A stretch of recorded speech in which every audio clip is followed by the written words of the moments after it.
할렐루야. 네, 이 자리에 오신 성도 여러분들을 사랑하고 축복합니다. 오늘은 데살로니가전서 1장 1절의 말씀으로 예수를 주님이라 고백하는 사람들이라는 제목으로 은혜를 깨닫고자 합니다. 우리는 데살로니가전서를 살펴보고 있습니다. 지금까지 다루었던 내용들을 간단하게 정리하겠습니다. 데살로니가전서는 데살로니가 도시 안에 있는 교회에 보내진 편지입니다. 데살로니가 도시는 로마 제국의 동쪽 지역의 핵심이 되는 비아 에그나티아라는 도로의 가장 중간에 있는 도시였습니다. 이런 중요한 지리적 위치의 이유로 크게 이 도시에 두 가지 특징이 있었습니다. 첫 번째로는 로마의 동쪽 지역의 무역 교통로의 중심이었기 때문에 수많은 문화들이 스며들어 왔고, 이로 인해 다양한 종교들, 다양한 신들이 도시 안에 만연해 있었습니다. 두 번째로는 도시의 지리적인 중요성 때문에 로마 제국은 데살로니가 도시에게 세금을 면제해 주는 자유도시라는 특권을 주었습니다. 이 자유도시 특권으로 인해 데살로니가 도시는 로마 제국과 로마 황제에게 대단히 충성적이었고, 이로 인해서 로마 황제를 주님, 하나님의 아들, 구원자라고 고백하면서 로마 황제를 예배하는 황제 숭배가 만연했습니다. 이러한 맥락 속에서 바울은 데살로니가 도시 안에 있는 교회에게 편지를 한 것입니다. 이 편지의 저자는 총 3명이었습니다. 3명의 저자가 동시에 이 편지를 증언하고 있기 때문에 이 말은 참이고 진리였습니다. 사실입니다. 바울은 이 진리를 선언하기 위해서 자신의 사도권을 주장하기보다는 공동저자를 앞세워서 데살로니가 교회에게 진리를 선포합니다. 바울은 편지의 포문을 열면서 교회에게 인사를 합니다. 이 인사말은 우리가 당연시 여기며 넘어갈 수 있는 그런 말일 수 있지만, 이 말 안에는 데살로니가 교회의 상황과 문제를 고려한 바울의 메시지가 숨겨져 있었습니다. 그중 첫 번째가 하나님 아버지라는 말이었습니다. 하나님 아버지. 이 말이 바울의 입에서 나온다는 것은 무척 놀라운 일입니다. 하나님의 이름을 거론하지 못하는 유대인일 뿐더러 더욱이 그 하나님을 아버지라고 부르기 때문에 이것은 말도 안 되는 굉장히 놀라운 일입니다. 하나님을 아버지라고 부르는 모습은 예수님으로부터 출발합니다. 예수님은 하나님이 아버지가 된다고 가르치셨습니다. 하지만 십자가 도상에서 수많은 제자들이 도망을 쳤고 신성모독을 두려워하는 사람들은 예수님을 저버리게 됩니다. 숨게 됩니다. 하지만 예수님이 부활하셨지요. 죽음의 권세를 이기신 겁니다. 그 모습을 제자들에게 나타내셨습니다. 이 시점부터 제자들은 죽음의 위협을 두려워하지 않게 됩니다. 진짜 예수님이 가르쳐 주신 것처럼 하나님이 우리의 아버지가 되셔서 우리를 도우시고 구원하신다는 주님의 복음이 증명되었기 때문에 이제 제자들도 하나님이라는 이름을 거론할 뿐더러 하나님을 아버지라고 믿고 고백하기 시작하는 겁니다. 그렇기에 하나님을 아버지라고 부르는 것은 항상 예수 그리스도를 다시 살리신 하나님이라는 믿음을 전제하는 겁니다. 예수님에게 새로운 생명을 주신 하나님이 나에게도 그 생명을 주신다. 영생을 주신다. 죽음의 위협은 더 이상 나에게 아무 문제가 안 된다라는 것을 예수님의 부활을 통해 증명되었고 그런 이유에서 하나님을 아버지라고 고백하게 되는 것입니다. 예수님의 부활을 보고 죽음을 두려워하지 않는 제자들이 하나님을 아버지라고 부르며 복음을 전합니다. 그래서 항상 복음에는 하나님을 아버지라고 고백하게 되는 것입니다. 이 복음 전파는 데살로니가 도시에서 큰 영향력을 미쳤을 것입니다. 왜냐하면 그 어느 이방신들도 그 신이 우리의 아버지가 되신다는 가르침을 주지는 않기 때문입니다. 당시 로마 제국에서 설파되던 신이라는 존재는 그냥 신 그 자체였습니다. 높은 위치에서 인간을 초연하게 바라볼 뿐 어떤 감정을 품거나 신경을 쓰는 존재가 아니었다라는 것입니다. 그러나 바울이 이야기합니다. 그 하나님이 우리를 사랑하신다. 우리를 죽음에서 건지시기 위해 그의 아들을 희생시키셨다. 하나님은 우리를 도우시는 분이다. 이러한 복음의 메시지를 하나님 아버지라는 고백을 통해 선포했던 것입니다. 이 선포를 들은 데살로니가 도시 사람들은 무척 당황했을 것 같습니다. 그러나 데살로니가 도시 사람들을 더욱 당혹해 한 이야기가 있었습니다. 바로 오늘 다루고자 하는 호칭, 주 예수 그리스도입니다. 오늘날은 주님이라는 단어가 교회 안에서만 사용하는 용어가 되었지만 당시 데살로니가 전서가 기록된 시기만 하더라도 주님이라는 표현은 일상에서 흔히 사용되는 표현이었습니다. 세속적인 단어였습니다. 이 표현이 자주 사용되던 상황은 다름 아닌 로마 황제를 부를 때, 로마 황제를 지칭할 때 주님이라고 고백을 했습니다. 로마 황제를 우리의 주님이시다라고 이야기를 한 것이죠. 앞서 말씀드렸다시피 데살로니가 도시는 로마 제국으로부터 자유도시라는 특권을 부여받은 도시였습니다. 세금이 면제되었어요. 도시에게 주어진 혜택이 무지막지하게 컸다라는 것입니다. 그렇기에 도시 정치가들과 시민들은 로마 황제를 신이라고 추앙하면서 황제를 예배하는 신전을 세우고 거기서 로마 황제를 예배하는 일을 굉장히 자연스럽게 여기게 됩니다. 이때 많이 선전하는 용어가 하나 있었습니다. 찬양 비슷한 겁니다. 팍스 로마나, 로마의 평화, 로마 제국의 평안과 번영을 로마 황제에게 돌리는 겁니다. 우리가 하나님께 영광을 올려드리듯이 로마 사람들이 로마 황제에게 로마의 이 영원한 평화는 로마 황제 덕분입니다. 이렇게 돌리는 것이죠. 이렇게 팍스 로마나 이야기를 하면서 예배를 드리는 것입니다. 또 당시에 사용하던 동전을 보면 우리가 잘 알 수 있는데요.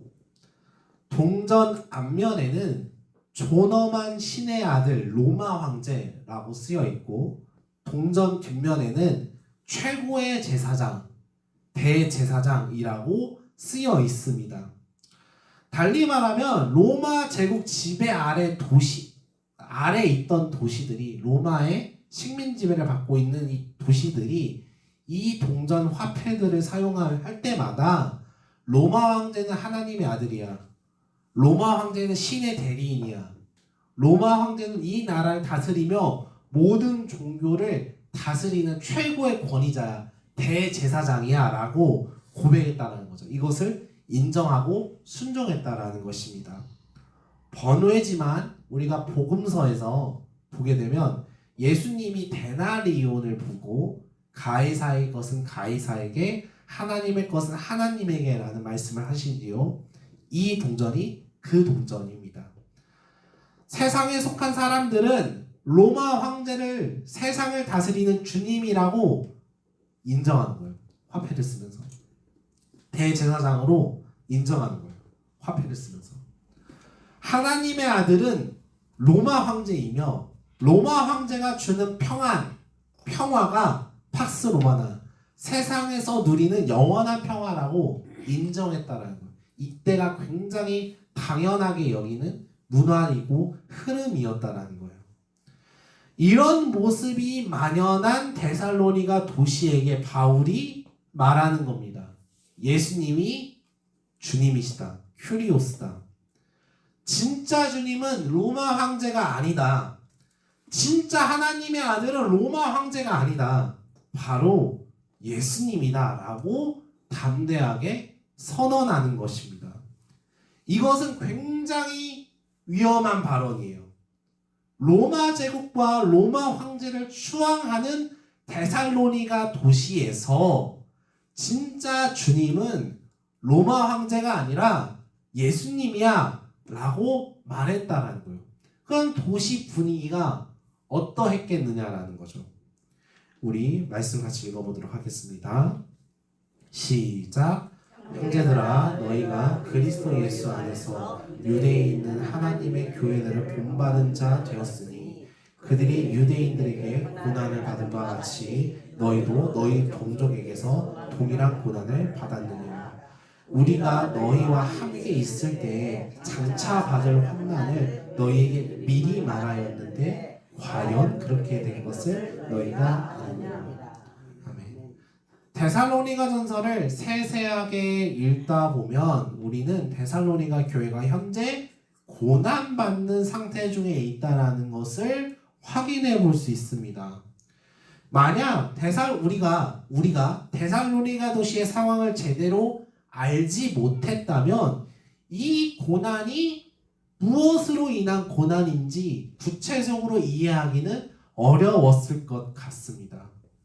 단순히 복음 전도를 하는 것으로 고난을 받았을까 생각해 봄직하지만 이미 데살로니가 도시에는 무역 교통로라는 그 특성 때문에 수많은 이방 종교들이 자리를 잡았고 수많은 이방 종교들이 자신들의 종교를 포교하고 있었어요. 교회는 그 이방 종교 중에 하나였을 뿐이에요. 딱히 복음 전도로 인해 박해받을 만한 문제가 없었을 거라는 거죠. 그런데 2장 14절을 보니까 데살로니가 교회는 지금 동족 헬라인 하나님을 믿지 않는 이방인들로부터 박해를 받고 있다고 이야기를 합니다. 그리고 바울이 3장에서 이러한 박해를 예상했다고 설명을 해요. 유대인들이 기독교인들을 박해하는 것은 우리가 이해할 수 있습니다. 짐작할 수 있어요. 예수님은 메시아가 아닌데 자꾸 메시아라고 떠드니까 쟤네들 이단이다, 사기꾼이다 막 괴롭히는 거죠. 박해하는 거죠. 그런데 이방인들의 경우 이방인들을 향해 전도하는 상황에서 그냥 그래 전도할 수 있지, 포기할 수 있지 라고 생각할 수 있는데 이방인이 이방인을 박해한다? 말이 좀 이상하다라는 거예요. 데살로니가 도시의 좀 특수한 상황, 로마 제국과 로마 황제를 추앙하고 있는 그 특수한 상황으로 인해서 더더욱 교회를 박해하는 그런 상황이겠구나 우리가 상상해 볼 수 있습니다. 로마 황제가 주님이어야 하는 세상 속에서 예수님을 주님이라고 고백하고 있었고 그로 인해서 이방인들에게 박해를 받기 시작했다라는 거예요. 괜히 우리 로마 황제의 심기를 불편하게 만들어서 우리 도시에 악영향을 끼치면 안 되잖아요. 세금 면제받는 특권 없어지면 안 되잖아요. 도시 정치가들과 시민 권력층은 더더욱 데살로니가 교회를 다양한 방법으로 다양한 모습으로 박해했을 것이다. 우리가 상상해 볼 수 있을 것 같습니다. 그럼에도 불구하고 데살로니가 교회는 여전히 교회로서 존재하고 있습니다. 실제로 동족들로부터 박해받고 불이익을 당하고 있음에도 불구하고 로마 황제가 아닌 예수님이 주님이시다라고 구원자시다라고 고백하고 있었습니다. 우리 6절 7절 말씀 함께 읽겠습니다. 또 너희는 많은 환난 가운데서 성령의 기쁨으로 말씀을 받아 우리와 주를 본받은 자가 되었으니 그러므로 너희가 마게도냐와 아가야에 있는 모든 인자의 되었느니라. 아멘. 수많은 환난 속에서도 교회는 믿음을 지켰습니다. 마치 사도 바울과 예수님이 수많은 위협과 고난과 죽음이 덮쳤어도 믿음을 타협하지 않고 끝까지 싸워낸 것처럼 데살로니가 교회 역시 동족 이방인으로부터 끊임없이 일어나는 박해에서 무너지지 않고 포기하지 않았습니다. 여전히 교회는 예수님을 주님이라고 고백하며 세상의 주인은 로마 황제가 아닌 예수님임을 고백하고 증언했어요. 여기서 우린 데살로니가 교회가 데살로니가 도시 안에서 뚜렷하게 구별되고 있다라는 것을 발견하게 됩니다. 데살로니가 도시는 로마 제국을 지배하고 다스리는 분은 로마 황제임을 인정합니다. 그분만이 팍스 로마나 평안을 주시는 분이라고 고백합니다. 예배합니다. 하지만 도시 안에 있다고 해서 모든 사람들이 그 세상 풍조를 딱 그대로 따르는 것은 아니었다라는 거예요. 교회만큼은 이 풍조를, 이 흐름을, 이 상식을 따르지 않았다라는 거예요. 거슬렀다라는 거예요. 세상 사람들과 뚜렷하게 구분되는 구분점이 있었기 때문에 그럴 수 있었다라는 거죠. 그게 바로 예수 그리스도 고백하는 것이었죠. 예수님이 우리의 주님이라는 고백을 가지고 있음으로써 세상과 구별되었다라는 거예요. 예수가 나의 주인이시고 세상을 다스리시는 분, 구원자라는 이 고백 자체를 붙들고 있는 것만으로도 세상과 달랐다라는 거예요. 세상과 달라졌다라는 거예요. 저는 교회의 이러한 고백을 거룩이라는 관점에서 바라보기를 소망합니다. 이후에 우리가 살펴볼 기회가 있기는 하겠습니다만 데살로니가전서 4장을 보게 되면 바울이 이 편지에서 데살로니가 교회가 핵심적으로 알아야 할 것이 있다라고 이야기를 하는데 그것이 거룩함이라고 이야기를 합니다. 거룩함. 하나님의 뜻은 너희의 거룩함이다. 교회의 거룩함이다 라고 말해요.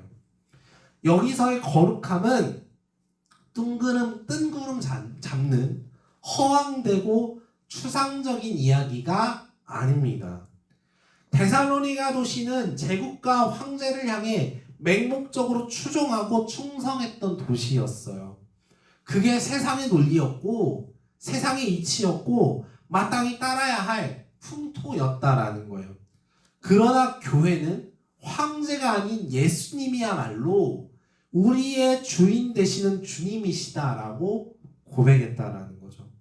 이 고백은 데살로니가 교회 교인들에게 몹시 큰 경제적 손해와 박해를 감수하게 했습니다. 이것은 굉장히 현실적인 문제였고 굉장히 구체적인 문제였던 거예요.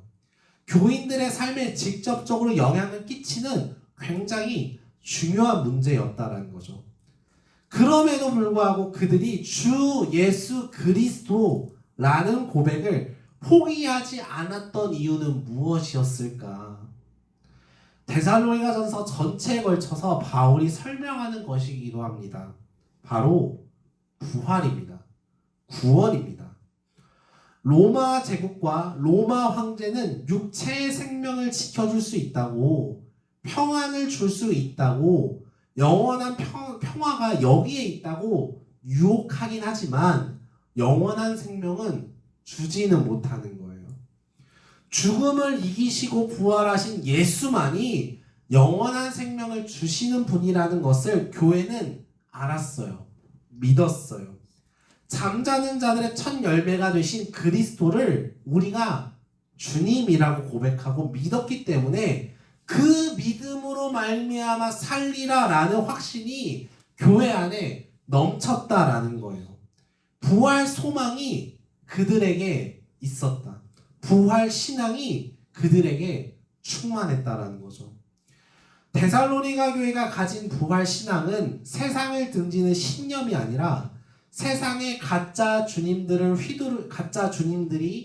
휘두르는 공포를 이겨내고 세상과 구별된 자로 살아가게 하는 능력이었어요. 거룩한 모습으로 살아가게 하는 힘이었다라는 거예요. 하나님이 원하시는 방향으로, 하나님이 뜻하시는 방향으로 나의 삶을 결정하고 살아내는 것. 비록 생계의 위협이나 조롱, 박해의 위험이 있다 하더라도 그 아들을 살리신 하나님 아버지께서 죽음을 건져내셨던 것처럼 나 역시, 우리 역시 죽음에서, 이 위험에서, 이 박해에서 건져낼 것이다 라는 확신, 그 분명하고도 명쾌한 진리가 데살로니가 교회를 끊임없이 거룩하게 만들어가고 있었다. 거룩한 삶으로 계속 인도하고 있었다라는 거죠. 그렇기에 예수를 주님이라 고백하는 사람들은 세상의 삶을 살아가는 사람들과 구별될 수밖에 없었다라는 거예요. 거룩하게 살아갈 수밖에 없었다라는 거죠.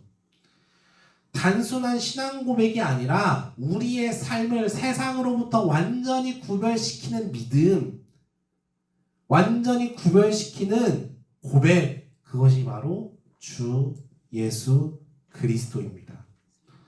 사랑하는 성도 여러분, 세상과 구별된 삶을 살아가는 것은 너무 외롭고 때로는 박해가 따른다고 합니다. 그럼에도 데살로니가 교회가 예수를 주님이라고 고백하는 것을 끊임없이 이어나갔던 이유는 부활 신앙이 그들의 삶을 지탱하고 있었기 때문이었습니다. 데살로니가 교회 성도들이 현실적으로 찾아오는 죽음의 위협 앞에서도 당당했던 이유는 죽음을 이기신 주님이 나의 주님이다라는 고백, 믿음이 있었기 때문인 줄로 믿으시길 바랍니다. 세상이 줄 수 없는 생명이 우리 안에 있다고 확신했습니다. 그 믿음으로 세상과 구별되어서 예수님을 주님이라 고백하며 거룩한 삶을 살아갔습니다. 우리 역시 예수님을 주 예수 그리스도 나의 주님이라 고백하는 사람들인 줄로 믿습니다. 우리도 세상으로 나아갈 때 이러한 믿음으로 고백해야 하겠습니다. 세상에 속한 그 어떤 것도 나를 주장할 수 없다. 나를 평안하게 만들 수 없다. 오직 나를 위해 죽으시고 다시 사신 하나님의 아들 예수만이 나를 주장하신다. 나의 주님이시다. 라고 고백하기를 소망합니다. 이 고백으로 세상과 뚜렷하게 구별되는 삶을 살아가는 우리가 되기를 소망합니다.